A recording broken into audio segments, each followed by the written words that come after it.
अस्सलामुअलैकुम, welcome back to my channel. उम्मीद करती हूँ कि आप सब ठीक ठाक होंगे। अगर आप लोग भी घर में फ़िश फ्राई करते हैं तो आप लोगों के वो फ़िश के ऊपर मसाले की कोटिंग जो है वो उतर जाती है, या अगर आप लोग फ़िश फ्राई करते हैं तो वो फ्राई होने के 5 से 10 मिनट के बाद पानी छोड़ना शुरू कर देती है, या अगर आप लोग अपनी फ़िश को फ्रीज़ करते हो तो फ़िश आपकी टूट कर बाहर निकलती है। तो आपकी इन तमाम प्रॉब्लम्स को मैं आज सॉल्व करने वाली हूँ। बहुत ही ईज़ी और झटपट सी, आसान सी, यूनिक सी, न्यू सी मैं रेसिपी फ़िश फ्राई की लेकर आई हूँ। यकीन करें, अगर आप लोग एक मरतबा इस तरीके से फ़िश फ्राई करोगे ना तो आप लोग बाज़ार से फ़िश लाना भूल जाओगे। इतनी क्रिस्पी ये बन के तैयार होती है, इतनी मज़ेदार होती है कि कोई भी खा के ये बता नहीं सकेगा कि ये बाज़ार से मंगवाई गई है या घर में बनाई गई है। तो इस रेसिपी को जानने के लिए आपने सिर्फ़ एक काम करना है कि वीडियो को बिना स्किप किए लास्ट तक देखना है।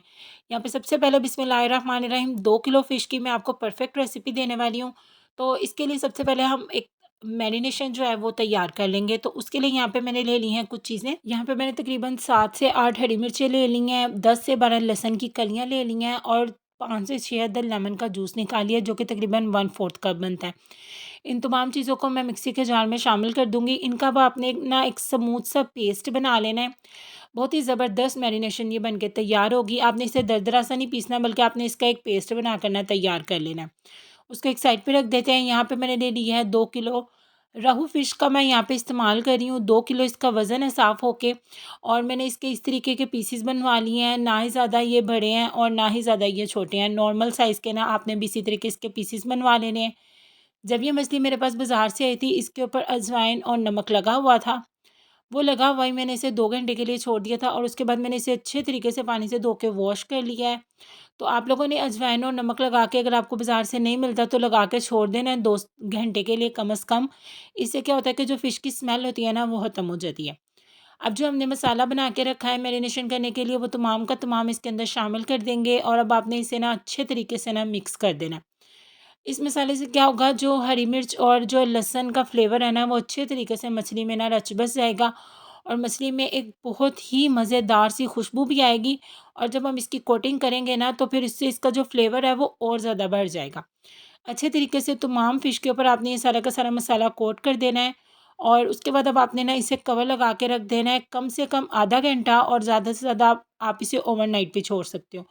मैं यहाँ पे तकरीबन इसे 1 घंटे के लिए कवर लगा के छोड़ दूँगी।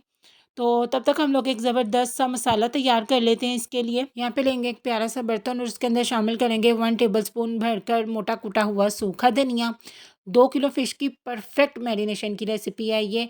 1 टेबलस्पून भरकर मैं इसके अंदर शामिल करूँगी कुटी हुई लाल मिर्च का। बहुत ही मज़ेदार सी और स्पाइसी सी बन के इससे फ़िश तैयार होगी। 1 टीस्पून इसके अंदर मैं शामिल करूँगी पिसी हुई लाल मिर्च का। हाफ़ टी स्पून मैं यहाँ पर शामिल करूँगी हल्दी का। हाफ़ टी स्पून मैं यहाँ पर शामिल कर दूँगी पिसी हुई काली मिर्च का। हाफ़ टी स्पून यहाँ पर शामिल कर देंगे खुशबूदार सा घर में बना हुआ पिसा हुआ गरम मसाला। बहुत ही मज़ेदार और खुशबूदार ये गरम मसाला घर में बन के तैयार होता है। 1 टीस्पून मैं इसके अंदर शामिल करूँगी भुना कूटा ज़ीरा। हाफ़ टी स्पून मैं इसके अंदर शामिल कर दूँगी अजवाइन का, जो कि मछली की जान होता है। इसके बगैर तो मछली फ्राई करना या मछली का सालन बनाना बिल्कुल नामुमकिन है। 1 टेबलस्पून मैं यहाँ पर शामिल करूँगी कसूरी मेथी का, जिसे मैंने हाथों से हल्का सा क्रश कर लिया था। और 1 टीस्पून मैं यहाँ पर शामिल करूँगी भरकर चाट का मसाला। बहुत ही कमाल का फ्लेवर आता है इसका, और ये भी मेरा होममेड है। इसकी रेसिपी भी मैं ऑलरेडी आप लोगों के साथ शेयर कर चुकी हूँ। 1/4 टीस्पून मैं यहाँ पर शामिल करूँगी फूड कलर, जो कि टोटली ऑप्शनल है, कि लेकिन इससे जो कलर है ना फ़िश फ्राई करते हुए बहुत ही प्यारा आता है। 1 टीस्पून मैं यहाँ पर नमक का शामिल करूँगी। आप चाहें तो नमक अपने टेस्ट के अकॉर्डिंग कम ज़्यादा भी कर सकते हैं, क्योंकि नमक और अजवाइन हमने पहले से लगा कर ना फ़िश को रखा हुआ था। अब यहाँ पे फ़िश को क्रिस्प बनाने के लिए और उसकी बाइंडिंग के लिए, ताकि मसाला इसके ऊपर टिका रहे, उसके लिए मैं शामिल करूँगी 3 टेबलस्पून भरकर मैदा, और 3 टेबलस्पून मैं यहाँ पर शामिल करूँगी बेसन का। अब ये तमाम चीज़ें शामिल करने के बाद इन चीज़ों को हमने कर लेना है अच्छे तरीके से मिक्स, ताकि कोई भी मसाला एक ही जगह ना पड़ा रहे। तमाम जो मसाले हैं वो अच्छे तरीके से ना मिक्स हो जाएँ। और वीडियो देखते-देखते अगर आप इसी स्टेज तक पहुँच ही गए हैं और आपको वीडियो अच्छी लग रही है, तो वीडियो को लाइक और शेयर ज़रूर कीजिएगा अपने फ्रेंड्स और फैमिली के साथ। और अगर आप मेरे चैनल पे नए हैं तो मेरे चैनल को सब्सक्राइब भी ज़रूर कीजिएगा, और बेल आइकन को भी ज़रूर प्रेस कीजिएगा, ताकि आगे आने वाली और भी यमी यमी और हेल्दी वीडियोस आप लोगों को सबसे पहले देखने को मिले।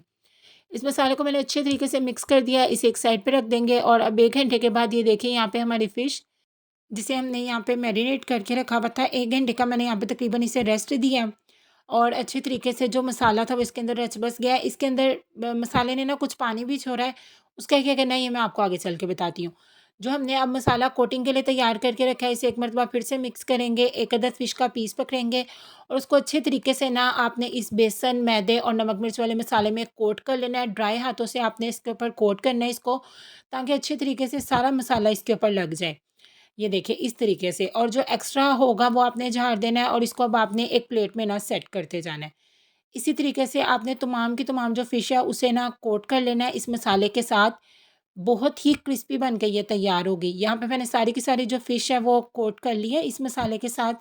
इस स्टेज पे आप इसे फ्रीज़ कर सकते हो। इन प्लेट्स को इसी तरीके से आप फ्रीज़र में रख दें। इसके ऊपर कोई भी शॉपिंग बैग लगाकर किंग फिल्म का जो शॉपर होता है या सिंपल शॉपर को भी काट के आप इसके ऊपर लगा के तो इसे फ्रीज़ कर दो। और जब ये फ्रीज़ हो जाए तो फिर आपने इसे किसी भी ज़िप-लॉक बैग में डाल के रख देना है। और जब आप इसे फ्राई करना चाहो तो आपने इसे 15 से 20 मिनट पहले निकालना है और फिर आपने ना इसे डायरेक्ट फ्राई कर देना है। आपने इसे डीफ्रोस्ट सिर्फ़ 15 से 20 मिनट तक के लिए करना है। मैं भी यहाँ पे कुछ फ़िश को फ्राई करूँगी, कुछ को यहाँ पे फ्रीज़ कर दूँगी, और ये जो मसाला आपका बचा है इसे ज़ाया बिल्कुल नहीं करना आपने।